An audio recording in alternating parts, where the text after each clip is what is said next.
Пока я переодевался, за кулисами мне только что сообщили, что здесь нарисовался еще один вопрос от хейтеров. Вот, представляете себе, на несколько часов до сегодняшнего концерта запустили в интернет кусочек, фрагмент видео 23 или 24 года, где у меня там театральная постановка, я пою песню «Танцы на стеклах», босиком, прыгаю на стекле. Мои поклонники видели этот концерт, знают.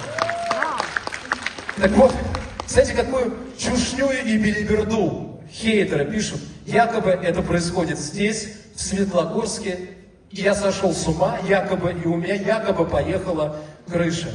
Представляете, и разгоняю сейчас это все по своим соцсетям. Так вот, не верьте, опровергаю. Как видите, я здесь, в Светлогорске, все со мной в порядке. Мы работаем дальше. Я не сошел с ума.